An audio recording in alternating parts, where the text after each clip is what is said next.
Chers frères et sœurs, le calendrier liturgique traditionnel marque la fin de l'année. Nous entrons dimanche dans une nouvelle qui s'ouvre par l'Avent, qui signifie l'attente d'une venue. La fin de l'année s'accompagne volontiers d'une méditation de l'Apocalypse de Jean. Voici un extrait de cette vision.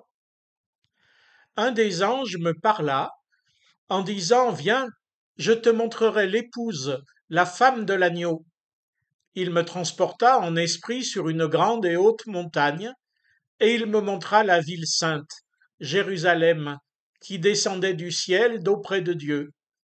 Elle avait la gloire de Dieu. Je n'y vis pas de temple, car le Seigneur Dieu Tout-Puissant est son temple, ainsi que l'agneau. Nous avons là au cœur du chapitre 21 une grande vision, grande par les dimensions de la ville. Relisez ces versets si vous voulez. Je vous en ai juste lu le début et la fin. La première idée que je retiens, c'est que cette ville est l'épouse du Christ. Elle n'est pas seulement partenaire, associée ou disciple, encore moins servante. Elle est épouse, d'égale dignité. Dans ses épîtres, Jean dira la dame élue. Dame est le féminin de Seigneur, l'élu du cœur de Dieu.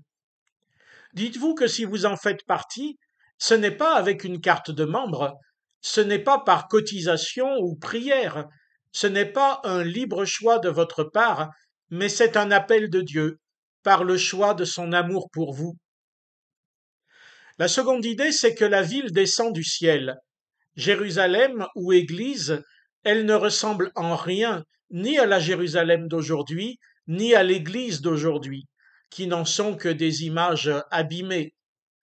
Cette cité est une promesse, la promesse d'un acte souverain de Dieu, par qui notre réalité sera transformée, qu'il s'agisse de l'Église ou du monde, ou de notre propre vie. Tout ce que nous pouvons faire, c'est de témoigner en parole et en acte de cette espérance que nous avons. Dieu va intervenir, pas nous, pour transformer radicalement la réalité, qui sans ça resterait coupée de lui, notre réalité quotidienne. Ainsi, troisième idée, cette cité lumineuse aura Dieu en son centre. Dieu est l'agneau, c'est tout un, car Dieu est en Christ et le Christ est en Dieu, un seul Dieu, Dieu unique. Et la cité sera unique, sans frontières ni internes ni externes, seule réalité subsistante. Or, notre réalité quotidienne est toujours autocentrée. Moi d'abord, mon intérêt, ma vie. Les autres passent après, et Dieu quand j'y pense. Mais ça, en Jésus-Christ, c'est terminé, nous dit la vision de Jean. Il me faut renoncer à moi-même pour recevoir en moi et pour moi la citoyenneté de cette nouvelle cité.